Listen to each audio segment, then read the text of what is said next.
IMAX होता क्या है? जब भी कोई IMAX की बात करता है तो उसका मुंह इतना बड़ा क्यों खुल जाता है कि IMAX। आज इस वीडियो के अंदर मैं तुमको बहुत सिंपल तरीके से एक्सप्लेन करने की कोशिश करूंगा जितने भी अलग अलग एस्पेक्ट हैं, और उसमें से इंडिया के अंदर जो भैया एक तरीके से स्कैम चल रहा है, मतलब स्कैम नहीं लेकिन IMAX का लॉलीपॉप दिखाकर जो सस्ता वाला वर्जन बेचा जा रहा है वो आज क्लियर हो जाएगा। लेकिन एकदम बेसिक सेंस में IMAX बड़ा मजेदार है, पर्सनल एक्सपीरियंस कमाल है, बेमिसाल है। और क्योंकि हम लोग इस वीडियो के अंदर मल्टीपल कैटेगरीज देखने वाले हैं जिसके बीच में परम्यूटेशन कॉम्बिनेशन बैठेगा, तो सबसे बेसिक लेवल पे, ठीक है ना, ध्यान दे रहे हो, मैंने IMAX की क्वालिटी, IMAX की कैटेगरीज को 4 लेवल्स पे डिसाइड किया, डिवाइड किया। सबसे नीचे चौथे नंबर पे आता है गरीबों का IMAX। हाँ, मैं इस नाम के साथ जा रहा हूं, मैं बताऊंगा क्यों। फिर उसके ऊपर नंबर 3 पे मिडिल क्लास वाला IMAX, उसके ऊपर अमीरों का IMAX, और टॉप पे जो बैठा है नंबर 1 अंबानी वाला IMAX। और मैंने नाम सिर्फ मजाक में नहीं रखे भाई, जेन्युइन इतना डिफरेंस है। 4 अलग अलग इस लेवल के IMAX देखने मिलते हैं अपने को। और जब तुम इस वीडियो के अंदर अंबानी वाला IMAX के बारे में जानोगे ना, तुम्हारा दिमाग एकदम पुफ हो जाने वाला है। इससे पहले कि आपको कंफ्यूजन हो, अंबानी का IMAX मतलब अंबानी जी ने खरीद रखा है, अपना नाम दिया, नहीं नहीं नहीं, मैं सिर्फ क्वालिटी की बात कर रहा हूँ कि गरीब, मिडिल क्लास, अमीर और अंबानी के बीच में कितना डिफरेंस है ना, वो यहाँ पर IMAX में भी एक तरीके से दिखाई दे रहा है। और इस पूरी वीडियो को मैंने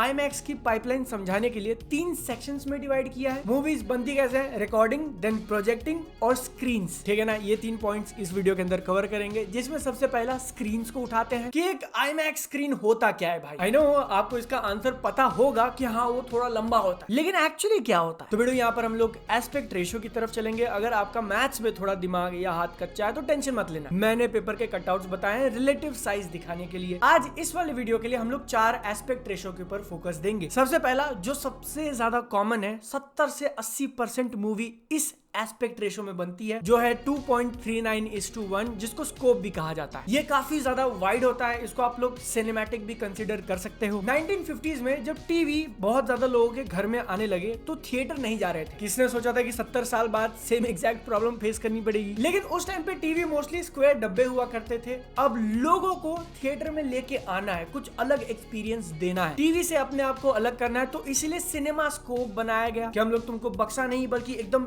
चपटा इमेज दिखाएंगे, लंबा, जितना वाइड उतना सिनेमैटिक, एंड इट वर्कड। मैं आज भी अगर इस वीडियो के अंदर तुमको ऊपर और नीचे से थोड़े ब्लैक बार्स ऐड कर दूं तो तुमको एकदम से लगेगा सिनेमैटिक हो गया। लोग वीडियो एडिटिंग के अंदर ये वाली ट्रिक यूज करते हैं ना। अब इसमें बहुत सारी चीजें हैं, एनमॉर्फिक लेंसेज वगैरह का यूज करना, बट हम लोग उस तरफ नहीं जाएंगे। दूसरा एक यूज होता है 1.85:1, जो कि फ्लैट भी कहते हैं, बट वो इस वीडियो के अंदर रेलेवेंट नहीं है, तो हम लोग उस तरफ नहीं जाएंगे, सीधा चलते हैं IMAX पे। अगर हम लोग स्कोप को ध्यान में रखें, जो कि 2.39:1 है, और इंडिया के अंदर जो मेजॉरिटी थिएटर्स हैं, फिर भले ही वो PVR हो जाए, सिंगल स्क्रीन हो जाए, मल्टीप्लेक्स हो जाए, वो मोस्टली यही एस्पेक्ट रेशो में होता है, 2.39:1, क्योंकि मेजॉरिटी मूवीज बनती भी इसमें ही है। लेकिन जैसे हम लोग IMAX की दुनिया में जाते हैं ना, तो उसका स्क्रीन एस्पेक्ट रेशो चेंज होके हो जाता है 1.90:1। दोनों को साइड बाय साइड देख के आई थिंक आपको अंदाजा लग गया होगा कि कितना ज्यादा डिफरेंस है ऊपर और नीचे में, कितना ज्यादा एरिया अपने को देखने मिल रहा है। और आपको ये नंबर्स याद रखने की जरूरत नहीं है, इसके पीछे बहुत सिंपल सा लॉजिक है कि देखो 1:1 में जो पीछे 1 है ना, वो तो कांस्टेंट है हर जगह पे। 1 के पहले जो भी नंबर है ना, उसको जितना तुम छोटा करोगे, कम करोगे, स्क्रीन उतनी ज्यादा लंबी होती जाएगी। 2.39 से 1.90 पे हम लोग गए, एंड इन फैक्ट ये 1.90 IMAX का एस्पेक्ट रेशो तो है, लेकिन वो ट्रू IMAX का एस्पेक्ट रेशो नहीं है। आई डोंट नो मैं इस वीडियो के अंदर कितना ज्यादा IMAX करने वाला हूं, लेकिन जो एक्चुअल प्योर IMAX होता है ना, उसका रेशो है 1.4:1, जो कि खुद अपने ही IMAX के दूसरे एस्पेक्ट रेशो से कितना ज्यादा बड़ा है। तो यही चीज मैं कह रहा था कि IMAX नाम तो दे दिया है, लेकिन उसके अंदर ही इतनी अलग अलग चीजें हैं। अगर तुम ये वाइड स्क्रीन को गरीबों वाला या फिर मिडिल क्लास मानोगे, तो जो 1.90 है वो अमीरों का हो गया, और 1.43 जो है वो अंबानी वाला हो गया। इस चीज को याद रखना कि जो सबसे टॉलेस्ट वाला है वो सबसे ज्यादा प्रीमियम है, फिर उसके नीचे एक और IMAX की कैटेगरी आती है। एंड इनफैक्ट इंटरनेट के ऊपर जो भी तुम फोटोज देखते हो ना हॉलीवुड मूवीज का, कि ये देखो ये नॉर्मल स्क्रीन है और इतना IMAX का कट गया था, ऊपर नीचे इतनी एक्स्ट्रा सीन्स तुमको दिखाई गई थी, वो मोस्टली ये 1.43 सबसे बड़े वाले अंबानी वाले IMAX का एस्पेक्ट रेशियो होता है, 1.43। थिएटर के अंदर से जो फोटोज वीडियोस क्लिक करे जाते हैं कि ये देखो इंटरस्टेलर कैसी दिख रही है, नीचे लोग बैठे हुए हैं, सामने इतना बड़ा स्क्रीन है, ये भी 1.43 वाला ही थिएटर होता है। और मैं इतना स्ट्रेस देके क्यों बोल रहा हूँ, मैंने इस वीडियो के स्टार्टिंग में क्यों बोला कि अपने साथ स्कैम हो रहा है, तुम एक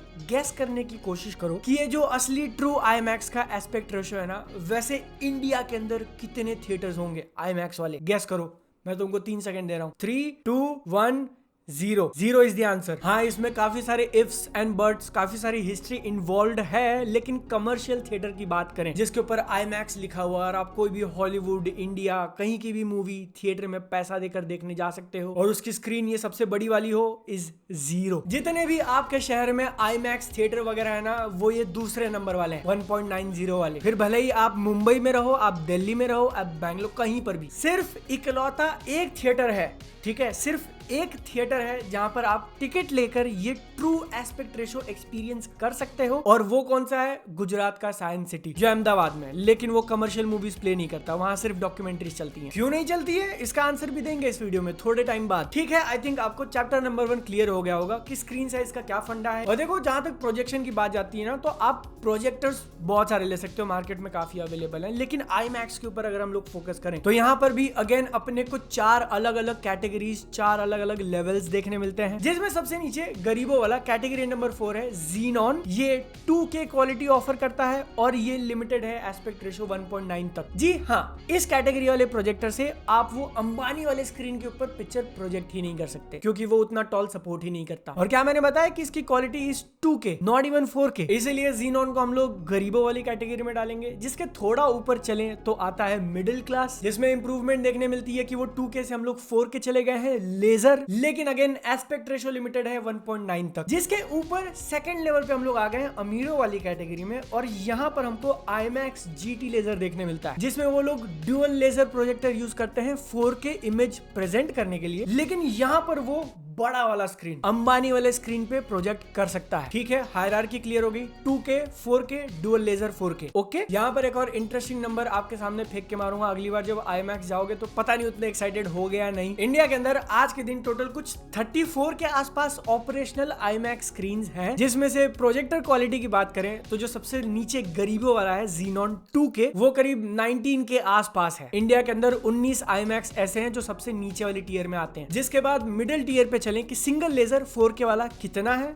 15। अगर आपका मैथ्स बहुत अच्छा है तो आई थिंक आपने एक चीज फिगर आउट कर ली होगी, क्योंकि इसके ऊपर अगर हम लोग अमीरों वाली कैटेगरी में चले कि अमीरों वाला IMAX प्रोजेक्टर इंडिया में कितना है, तो that number is 0। Dual laser 4K जो सबसे बड़ी वाली स्क्रीन पे प्रेजेंट कर सकता है, वो नंबर इंडिया में 0 है। सुन के आपको बुरा लगा हो तो टेंशन ना लेना, क्योंकि हम लोग इसके बारे में कुछ कर भी नहीं सकते हैं। और अभी तो ये मैं नीचे के 3 कैटेगरीज की बात कर रहा था भाई, अभी अंबानी वाले टियर पे जाना है अपने को, जिसको मैं उन तीनों से अलग रख के क्यों बता रहा हूँ, क्योंकि उसकी टेक्नोलॉजी ही एकदम डिफरेंट है। प्रोजेक्टर में जहां पर ये नीचे के तीनों Xenon, single laser, dual laser digital technologies है जो डिजिटल मूवी को प्रेजेंट करती है, वहीं पर सबसे ऊपर डैडीज वाला डैडीज जो ट्रू एकदम प्योर IMAX प्रोजेक्टर है, जो अंबानी वाली कैटेगरी में आता है, वो फिजिकल फिल्म को प्रोजेक्ट करता है। 70 मिलीमीटर उसकी स्पेसिफिकेशन है, जो सबसे बड़ी वाली स्क्रीन IMAX की फुल एडवांटेज ले सकता है। एंड थियोरेटिकली लोगों ने कैलकुलेट किया है कि उसका resolution is somewhere 16K to 18K। अगर तुमको नहीं समझ में आया या फिर अगर तुम प्रोसेस नहीं कर पाए तो हाँ, हम लोग 2K और 4K की बात कर रहे हैं, physical film is 16K। But ये नंबर थोड़ा बहुत डिबेटेड है, क्योंकि फिजिकल फिल्म में रेजोल्यूशन नहीं होते। तो क्या अब आप अंदाजा लगाना चाहोगे कि जब अमीरों वाला IMAX प्रोजेक्टर इंडिया में एक भी नहीं है तो अंबानी वाला कितना होगा? You are right, the answer is 0। लेकिन ये कमर्शियल मूवीज की हम लोग बात कर रहे हैं, वो गुजरात साइंस सिटी वाला है, वो ये अंबानी वाला 70 मिलीमीटर फिल्म प्रोजेक्टर है, सबसे बिगेस्ट बॉस, बैडीज बैडी। लेकिन again non commercial, scientific purpose, वहां पिक्चरें नहीं लगती। वो इकलौती चीज है इंडिया में जहां पे सबसे बड़ी स्क्रीन भी है और सबसे टॉप वाला प्रोजेक्टर भी है, जो तुमको 16-18K में पिक्चरें दिखाएगा। तो अगली बार आप किसी भी मूवी के लिए IMAX वाला टिकट बुक करने जा रहे हो, उसमें अगर हल्का सा लिखा हुआ है कि IMAX विद लेजर या लेजर 4K, अगर ये 4K नहीं लिखा तो गरीब क्लास वाला है। और ये जो इंटरनेट के ऊपर फोटोज चलती है ना कि भैया नॉर्मल स्क्रीन इतना, IMAX का स्क्रीन इतना, इंडिया में जो तुम बेस्ट देख सकते हो थिएटर में जाके 1.90, वो एक्चुअली है इतना। तो ऊपर नीचे का ये जो एडिशनल है ट्रू IMAX वाला, वो अपने को दिखता ही नहीं है IMAX में जाने के बाद भी। इसीलिए कहा जाता है कि इंडिया के अंदर कोई भी ट्रू IMAX है ही नहीं। इनफैक्ट ये जो टॉप टियर पे बैठा हुआ प्रोजेक्टर और स्क्रीन का सिस्टम है ना, अंबानी लेवल वाला, जो गुजरात साइंस सिटी में लगा हुआ है, वो पूरी दुनिया में, ठीक है, पूरी दुनिया की बात कर रहा हूं मैं, कमर्शियल मूवीज के लिए सिर्फ 30 के आसपास ही है। यस सर, आपने सही सुना, पूरी दुनिया में सिर्फ 30 स्क्रीन है ये टॉप वाली, उसमें से भी 19 बस यूनाइटेड स्टेट्स में। इकलौता यूएस 19 ले गया, बाकी के जो 11 बचे हैं वो पूरी दुनिया में छितरे हुए। ठीक है, आई थिंक इतना आपको क्लियर हो गया होगा। अब मैं एक गूगली फेंक के मारने वाला हूँ, तो थोड़ा सा ध्यान दे दो। आईमैक्स एक्चुअली इतना डिफिकल्ट क्यों है? इसके अंदर 3 मोटे मोटे खर्चे होते हैं। सबसे पहला, महंगा स्क्रीन बिल्ड करना। तुमको फिजिकली इतनी बड़ी बिल्डिंग बनानी है, उसमें इतना बड़ा स्क्रीन बांधना है। पहला मोटा खर्चा महंगी स्क्रीन, दूसरा मोटा खर्चा महंगा प्रोजेक्टर, तीसरा मोटा खर्चा महंगा कैमरा। जिसमें से एक्चुअली इंडिया में महंगी स्क्रीन वाला प्रॉब्लम उतना डायर नहीं है। It's there. ये जो सबसे प्योर, सबसे टॉल अंबानी वाला एस्पेक्ट रेशो है ना, वो स्क्रीन्स इंडिया में एग्जिस्ट करते हैं, कमर्शियल मूवीज के लिए करते हैं। भले ही थोड़ा ऊपर नीचे हो, एग्जैक्ट वैसा ना हो, बट आप उनमें जाके वो मूवीज देख सकते हो टेक्निकली। एंड इन फैक्ट ये सबसे महंगा वाला प्रोजेक्टर के साथ एकदम बेस्ट कॉम्बिनेशन ऑलरेडी एग्जिस्ट करता था इंडिया में। हैदराबाद में प्रसाद,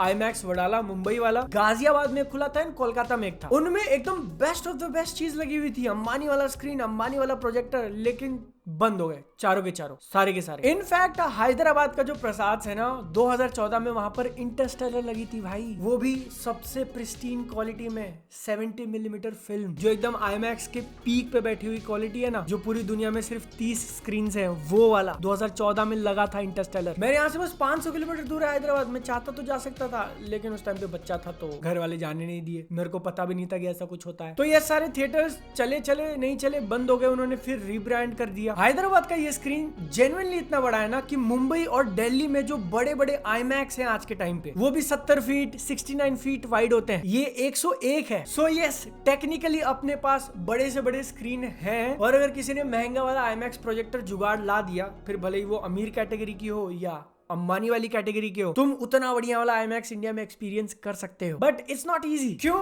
वही सेम रीजन है जिसके कारण गुजरात साइंस सिटी में आज भी मूवीज नहीं लग पाती। आंसर समझने के लिए अपने को वीडियो का तीसरा और आखिरी चैप्टर देखना होगा। हमने स्क्रीन्स को देख लिया, स्क्रीन्स के ऊपर जो प्रोजेक्ट करते हैं प्रोजेक्टर्स को देख लिया। अब चलते हैं रिकॉर्डिंग की तरफ, कि मूवीज को शूट कैसे करते हैं, उसमें कौन सा कैमरा यूज होता है। और यहाँ पर भी चीजें काफी कंफ्यूजिंग है भाई, क्योंकि मार्केटिंग ऐसा कर रखा है उन्होंने। आपने कई बार मूवी पोस्टर्स पे देखा होगा, experience in IMAX, film for IMAX, shot in IMAX. तीनों का मतलब आप समझ सकते हो, लेकिन तीनों इक्वल नहीं है, बहुत डिफरेंट है एक दूसरे से। और आपने जितने अच्छे से इस चैप्टर को समझ लिया ना, उतने अच्छे से आप डिसीजन ले पाओगे कि अगली मूवी आईमैक्स स्क्रीन में जाके देखनी है या नहीं देखनी है, जिसको अगेन हम लोग फिर से उसी 4 में डिवाइड करेंगे। गरीबों वाला आईमैक्स, ये वो मूवीज होती हैं जिनके पोस्टर पे लिखा होगा एक्सपीरियंस इन आईमैक्स, और ये इंडिया के अंदर बहुत कॉमन है। इंडिया के आई थिंक पूरे वर्ल्ड में बहुत कॉमन है। क्यों? क्योंकि इसमें आपको बहुत ज्यादा डिफरेंट नहीं करना है। जो मूवी आप शूट कर रहे हो वो शूट करो, भले ही आपका पहले से इंटेंशन ना हो कि हमको इसको आईमैक्स में रिलीज करना है। पूरी पिक्चर जब एक बार हो जाती है तो उसको डिजिटल सॉफ्टवेयर से वो लोग कुछ प्रोसेस करते हैं, थोड़ा अपस्केल कर देते होंगे मे बी, और यही नॉर्मल सी मूवी जो नॉर्मल थिएटर में चलने वाली थी उसको आईमैक्स पर्दे पे लगा दिया। बात खत्म, पैसा हजम। ये मूवीज ना तो बनाई गई थी आईमैक्स के लिए, ये मूवीज डिजर्व भी नहीं करती आईमैक्स को, लेकिन फिर भी उनको लगाया जाता है। क्योंकि क्यों नहीं भाई,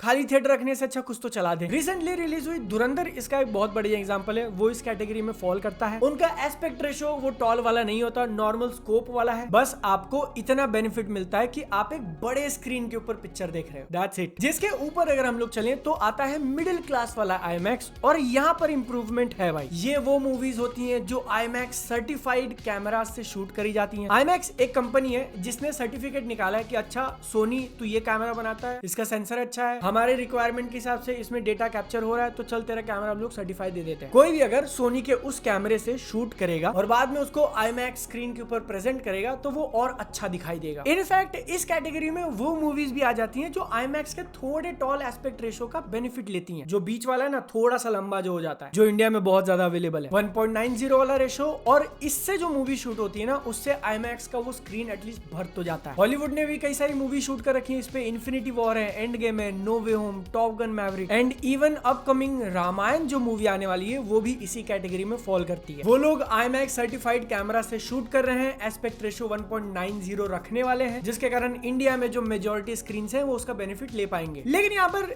एक और चीज ध्यान में रखने वाली है कि अगर किसी मूवी को ये सर्टिफिकेशन मिल भी गया ना, इसका मतलब ये नहीं होता कि पूरी की पूरी मूवी वैसे बनाई है। मेजॉरिटी टाइम, मैं तो कहूंगा 95-97% ऑफ द टाइम मूवी के अंदर वो एक छोटा सा पोर्शन होता है जो IMAX सर्टिफाइड कैमरा और 1.90 एस्पेक्ट रेशियो में शूट करते हैं और ये सर्टिफिकेशन ले जाते हैं फिल्म फॉर IMAX। वो कभी कभी हो सके तो 5 मिनट 10 मिनट 15 मिनट का सीक्वेंस बस। कुछ मूवीज ने पूरा मूवी शूट करने की कोशिश करी। I think infinity war end game है इसमें, और जो रामायण आने वाली है कहा जा रहा है कि उसका भी काफी सिग्निफिकेंट मेजॉरिटी पोर्शन ये लंबे एस्पेक्ट रेशियो में शूट किया गया। तो हाँ, अगर आप रामायण देखने के लिए एक्साइटेड हो, इंडिया में देख रहे हो, तो जो स्क्रीन आज के टाइम पे अवेलेबल है IMAX में देखने जाओगे तो वो क्वालिटी और अच्छी दिखेगी, ऊपर और नीचे का एक्स्ट्रा एरिया और अच्छा दिखेगा। जिसके ऊपर हम लोग चले तो अमीरों वाला IMAX भैया, कैमरा कौन से आते हैं इसमें। मजे की बात है कि इसमें वही सेम एग्जैक्ट कैमरा आते हैं जो पिछली कैटेगरी में थे, वही सोनी, वही आरी, वही रेड। एक सेकंड बाद, क्या कैमरा सेम है तो ये अलग अलग कैटेगरीज में क्यों है फिर? क्योंकि मैंने तुमको बताया भैया, IMAX का जो असली स्क्रीन है वो 1.9 नहीं बल्कि उससे भी बड़ा वाला है 1.43। और ऐसी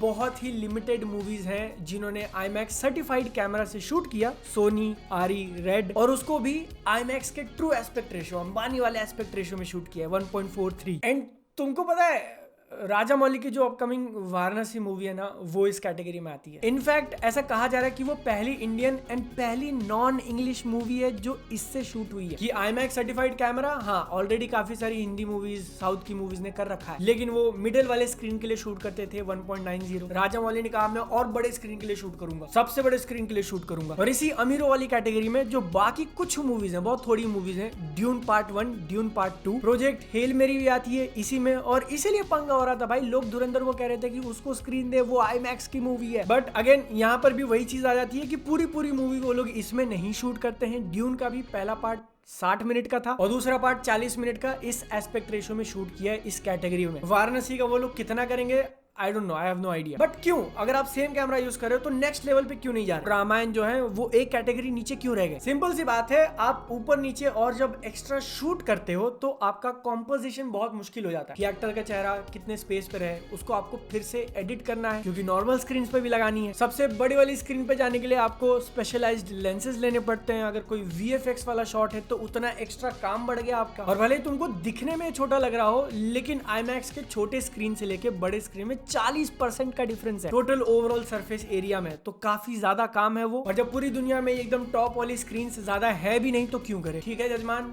आपको इतना क्लियर हो गया, क्योंकि मैं चाहता हूं कि अब जो मैं बताऊंगा मेरे को गूज़बम्स आ रहे हैं सोच के, क्योंकि अब हम लोग चल रहे हैं इस सेक्शन के आखिरी पड़ाव पे, जो कि है अंबानी वाला कैमरा। और ये लिटरली रिप्रेजेंट करता है द पीक, दी एब्सोल्यूट, एकदम ऐसा टोक फिल्म मेकिंग जो कही जाती है ना, उसके एकदम ऊपर। और वो है 70mm IMAX फिल्म पे शूट करना। बहुत एकदम थोड़ी सी मूवीज होती हैं जो इस कैटेगरी में आती हैं, लेकिन जो एक बार आ जाती हैं तो वो बाकी सारे एस्पेक्ट में, अब तक इस वीडियो के अंदर जितना भी हमने देखा, हर किसी में अंबानी वाले लेवल के लिए ऑटोमेटिक क्वालिफाई। मतलब उसका स्क्रीन भी टॉप का हो गया, उसका प्रोजेक्टर भी टॉप का हो गया, उसका शूटिंग भी टॉप का हो गया, एकदम टॉप का 1%। जिसके कुछ एग्जाम्पल्स हैं, अभी रिसेंटली सिनर्स आई थी, बैटमैन भी सुपरमैन का भी थोड़ा बहुत सेक्शन शूट किया था। लेकिन जब भी हम लोग इसकी बात करते हैं 70mm IMAX फिल्म की, तो एक ही इंसान दिमाग में आना चाहिए आपके, और वो है Christopher Nolan. He is literally responsible modern movies को इस कैटेगरी में लाने के लिए। वही बंदा है क्रिस्टोफर नोलन। मतलब IMAX 70mm पहले भी शूट करने के लिए यूज हुआ करता था, बहुत कम डॉक्यूमेंट्रीज के लिए वो लोग चलाते थे, लेकिन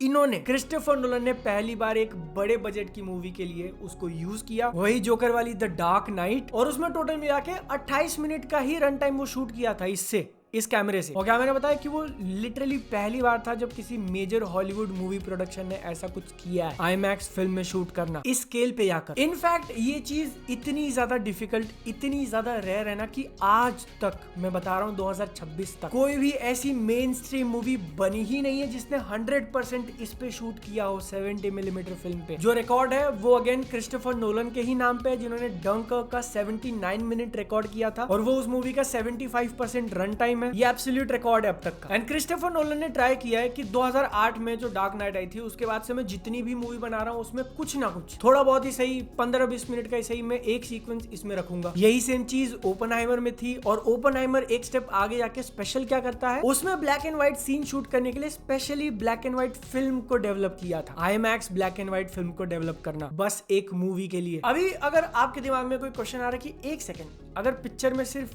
20 मिनट वो लोग इस कैमरे से शूट शूट कर रहे हैं, इतने टॉल एस्पेक्ट रेशियो में दिखा रहे हैं, तो बाकी पिक्चर में क्या है? अगर आप नोलन की मूवीज थिएटर में देखोगे ना तो वो कॉन्स्टेंटली फिर स्विच करते रहते हैं। कोई सीन आएगा जिसमें तुमको पूरी आईमैक्स की स्क्रीन भरी हुई दिखेगी, कोई सीन आएगा जिसमें थोड़ा सा दिख रहा है, फिर वापस से स्विच कर देंगे। इनफैक्ट यूट्यूब के ऊपर है ना उनके मूवीज के आईमैक्स स्कैन्स अवेलेबल है, एज अ वीडियो अपलोड किया है, वो जाके देखो। डार्क नाइट राइजेस का ये एग्जांपल है जिसका पहला शॉट इसमें स्कोप वाला एस्पेक्ट रेशियो रखा है, काफी नैरो, काफी चपटा, और उसके ठीक बाद हम लोग बेन का जो फ्लाइंग वाला एक्शन सीक्वेंस देखते हैं उसकी फ्रेमिंग देखो कितना बड़ा। ये डिफरेंस है स्कोप और आईमैक्स 70 मिलीमीटर में। इनफैक्ट नोलन को इतने एक्सक्लूसिव प्रिविलेजेस मिले हैं ना कि आईमैक्स कॉर्पोरेशन ने देखा ओके लोगों का इंटरेस्ट आ रहा है, उन्होंने नया कैमरा डेवलप किया है। मैं फिर से एम्फसाइज कर देता हूँ कि आईमैक्स जो कंपनी है ना वो खुद से कैमरे नहीं बनाती है। जो भी तुम वाराणसी, रामायण, कल्कि, जवान वगैरह देख रहे हो वो दूसरी कंपनी के कैमरे हैं, सोनी, रेड, आरी। आईमैक्स जो खुद से कैमरा बनाती है ना वो डायरेक्ट ये टॉप टियर वाला 70 मिलीमीटर फिल्म, अंबानी वाला कैमरा, और उन्होंने उसका एक नया वर्जन डेवलप किया क्रिस्टोफर नोलन के साथ कोलैब करके। इनफैक्ट वो बंदा पहला होने वाला है जो उस नए कैमरे से शूट करके पिक्चर बनाएगा। ओडिसी जो अभी कुछ महीनों में हम लोग देखने वाले हैं, उस मूवी में उसने वो नया वाला आईमैक्स कैमरा यूज किया और पूरी की पूरी 100% मूवी उस पे शूट करी है। तो हाँ, ओडिसी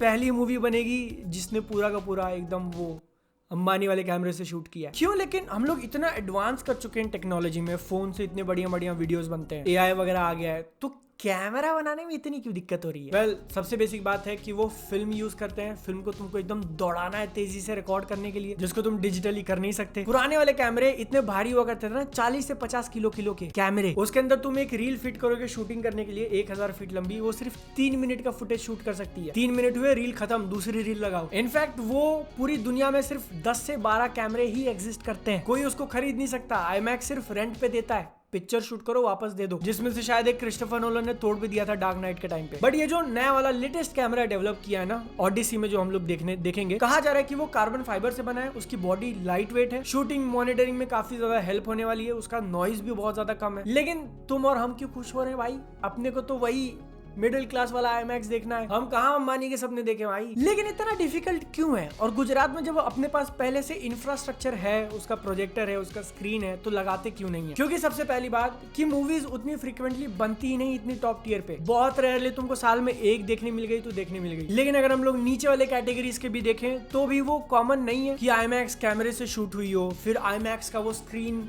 बड़ा वाला पकड़ा हो उन्होंने जो तुमको पूरा भर के दिखाए। और एकदम टॉप टियर वाले का तो पंगा ऐसा है कि फिल्म तुमको फिजिकली ट्रांसपोर्ट करना है। वो कहाँ है? यूएस में उसको स्कैन करेंगे, फिर उसको भेजो, आते आते कुछ थोड़ा भी ऊपर नीचे हुआ, खराब हुआ तो खराब हो गया। वो इंटरस्टेलर का जो डिस्क था फिल्म वाला, जिसके अंदर पूरी पिक्चर थी, वो 18 किलोमीटर लंबी थी, जिसको गोल गोल गोल गोल करके भरा हुआ था, और उस डिस्क का वजन 270 किलो था, जिसको तुम उठा के कैमरे के ऊपर लगाओगे, फिर वो कर कर कर कर चलेगा और फिर पिक्चर चलेगी। तो आई थिंक अब तुमको मोटा मोटा आइडिया आ गया होगा कि आईमैक्स क्यों स्पेशल है, क्या स्पेशल है उसके बारे में, इंडिया में अपने को किस लेवल का देखने मिलता है। वाराणसी के लिए जो बातें चल रही है ना कि राजा मौली लेके आएंगे, ट्रू आईमैक्स लेके आएंगे, तो उनके प्लान चल रहे हैं कि हम लोग ऐसा स्क्रीन बनवाए, वो पर्दा हो जो आईमैक्स एस्पेक्ट रेशो लेके आए 1.43 वाला, सबसे लंबा वाला, क्योंकि उससे छोटा वाला तो हर कहीं अवेलेबल है। और अगर जैसे तैसे करके वो लोग ये कर भी देते हैं, एक आधा थिएटर खोल भी देते हैं, तो भी शूटिंग के मामले में वो फिल्म नहीं यूज करें, डिजिटल कैमरा यूज करें, मतलब सेकंड कैटेगरी अमीरों वाला, जिसके लिए अगेन प्रोजेक्टर की कैटेगरी में फिर वही अमीरों वाला ड्यूअल लेजर हम लोग देखेंगे 4K। तो अब तक जितना आईमैक्स इंडिया में है उससे डेफिनेटली एक बड़ा स्टेप अप होगा, बट अगेन वो एकदम